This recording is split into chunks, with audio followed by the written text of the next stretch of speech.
E o programa dessa semana vamos falar sobre a cultura do vinho, com o sommelier Wallace Neves.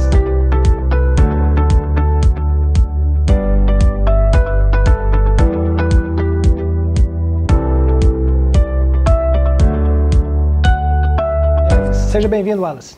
Célio, muito obrigado. É uma satisfação estar aqui com você e falando com vocês em relação a um tema tão fabuloso que é o mundo do vinho. Espero que seja de bom grado aí o nosso bate-papo. Eu vou direto ao ponto, Wallace. O que é vinho? Boa pergunta. É uma pergunta simples que exige uma resposta um pouco complexa.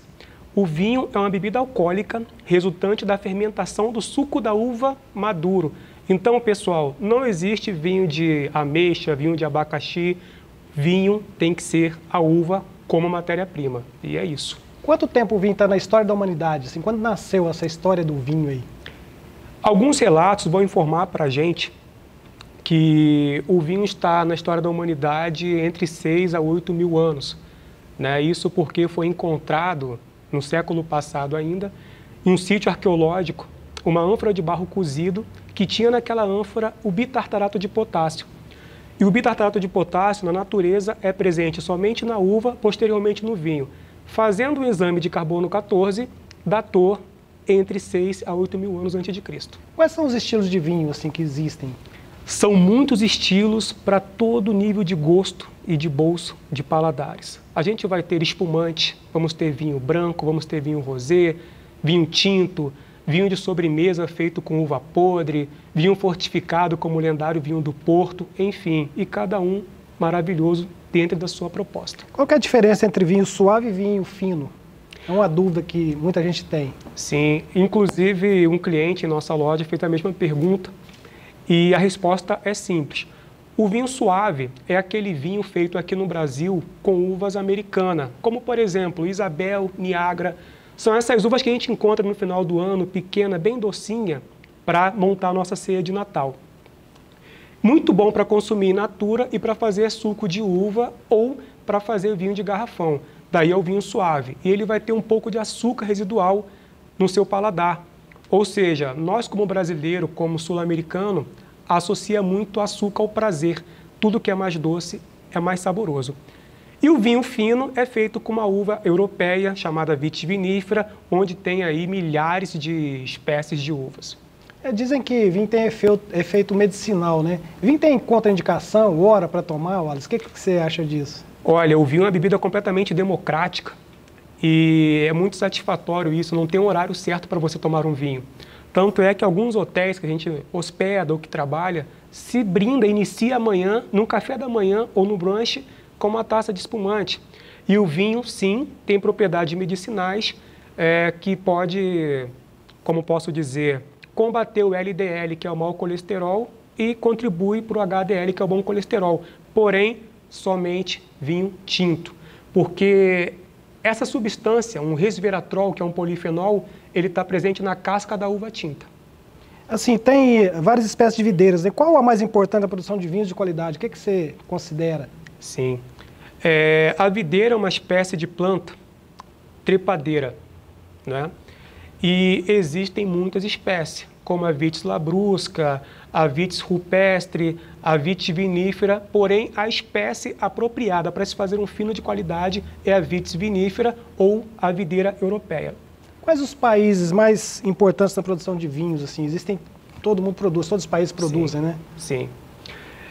Bem, existem aqueles países mais históricos, né, como a França, como a Itália, a Espanha, a Europa Portugal, tem uma cultura... A Europa, sim, né, até porque a origem da cultura do vinho foi da Ásia Oriental, né, e de lá foi se expandindo para a parte mais setentrional, mais ao norte do continente. Então, há milênios o europeu aprecia vinho. Então, é por isso que esses países são muito importantes na produção, chamado de Velho Mundo. Velho Mundo são vinhos feitos na Europa. Novo Mundo, como a gente costuma dizer, é todo vinho feito fora da Europa, como Argentina, Chile, Estados Unidos, Brasil, Nova Zelândia, Austrália, etc. Assim, o brasileiro consome pouco vinho, né? Em relação a outros países, qual que é o consumo do brasileiro em relação a outros países? Sim, o nosso consumo per capita, ou seja, litro por habitante por ano é muito pequeno. Não chegamos a 3 litros por habitante por ano. E desses aproximadamente 3 litros, a maioria é o vinho de garrafão. Ou seja, aquele vinho que a gente consome, né? O famoso sangue de boi, galhoto, etc, etc. É o que a gente mais consome na atualidade. Mal comparando, a Argentina, nossa vizinha, eles consomem aproximadamente 36 litros de vinho por habitante por ano. E Buenos Aires, que é a capital, é a segunda capital que mais bebe vinho, só perde para Paris, que é a capital francesa. Isso tem a ver com a harmonização também, né? Você pode falar um pouquinho sobre Sim. a harmonização? Sim. Fala da gastronomia, tem muito a ver com isso também, né? Sim. O Brasil é o país mais da cerveja, combina com feijoada, mas vinho combina com tudo também, né? Combina com tudo, harmoniza com todo tipo de cultura alimentar. E o mais importante, quando falamos em harmonização, aí uma questão pessoal minha, parece que está limitando a experiência do consumidor, do nosso cliente, ou a nossa, né? Porém, algumas regras podem fazer com que o vinho seja um bom companheiro para o prato e o prato seja um bom companheiro para o vinho. Posso citar N exemplos, por exemplo, uma parrilha, né, um churrasco com Malbec argentino ou com taná do Uruguai. Se formos para a comida mais italiana, muito rica em massas e molho à base de tomate, vai pedir um vinho tinto, médio corpo com mais acidez, isso porque o tomate é um alimento ácido, né? Então uma regra da harmonização é você equilibrar. Se você tem um prato ácido, tem que ter um vinho ácido. Se você tem um prato doce, o vinho tem que ser doce, porque se isso for o contrário, pode desequilibrar e tornar uma experiência muito desagradável para o nosso paladar. Agora, é muito importante a questão da harmonização. Eu recomendo, acho que vale muito a pena, mas a dica mais importante, harmonização regional. Não tem erro. Por exemplo, o prato mais emblemático de Portugal, na sua totalidade, é o bacalhau. Então, se pegarmos um bacalhau com vinho português, tanto tinto quanto branco ou espumante, vai ser harmonização maravilhosa, porque há séculos bacalhau é consumido em Portugal e há séculos os portugueses produzem e apreciam vinho.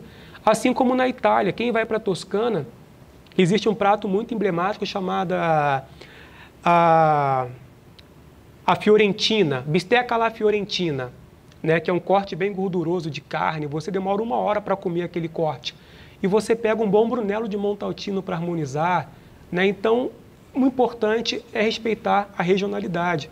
Por exemplo, aqui no Brasil temos a feijoada? Sim. Uma boa harmonização é a caipirinha. Se for para escolher um vinho para harmonizar com feijoada, o nosso melhor produto feito no Brasil são os espumantes. Então, por que não pegar uma feijoada com espumante com bastante acidez, com ácido carbônico, com bastante fruta, que ajuda a limpar o paladar e facilitar a nossa digestão? E como avaliar um bom vinho? Pelo cheiro, pela cor, pelo teor alcoólico? Como que a gente pode dar essa dica aí? Um bom vinho é aquele que nos agrada, né? Então, tirando isso como primícia, é importante avaliar a cor do vinho, né? A cor é muito importante. A cor, ela vai te dar um indício se o vinho está velho ou não, se o vinho está com doença, com algum defeito ou não. Então, é muito importante quando o garçom, um sommelier, ou mesmo na sua casa, abrir a garrafa de vinho e colocar o vinho para provar, observe a cor. Por exemplo, um vinho muito jovem, safra 2018, um exemplo, um vinho tinto, ele não pode ter uma coloração atijolada, uma coloração acastanhada, porque esse tipo de cor é para um vinho já muito envelhecido. O que pode ter acontecido com esse vinho? A rolha pode ter ressecado, entrou oxigênio e o vinho se contaminou com oxigênio, ficando oxidado. Uma outra dica são os aromas, né? Coloca o vinho no nariz, dá aquela boa cheirada, sem girar a taça, para você ter a primeira percepção do vinho, se o vinho te agradou ou não, se o vinho está com defeito ou não. Depois disso, aí sim, gira a taça no sentido horário, coloca o vinho no nariz novamente. Isso vai fazer com que o vinho entre em contato com o oxigênio também, que ele volatize. O maior condutor do aroma do vinho é o álcool. Então, quando fizemos esse movimento, né, o álcool começa a evaporar, conduzindo para a nossa narina todos os aromas do vinho. E, por fim, o paladar. O vinho pode ser seco, meio seco, semidoce, doce, pode ter uma acidez alta ou baixa. A acidez a gente percebe muito na lateral da língua. Se for um vinho tinto, ele vai ter tanino. Tanino é a substância que ela vem da casca da uva e vai deixar uma sensação de lixa, uma adstringência no nosso paladar, a famosa cica, onde encontramos no caju, no caqui, na banana de vez, né? Então, tudo isso faz com que você tenha uma experiência positiva na hora de degustar um vinho. E o vinho, quanto mais velho, ela é melhor? Como que a gente pode falar sobre isso? Boa pergunta, boa pergunta. O vinho, quanto mais velho, melhor. Não é verdade, também não é mentira. Porém, 95% do vinho feito no mundo é para você consumir hoje.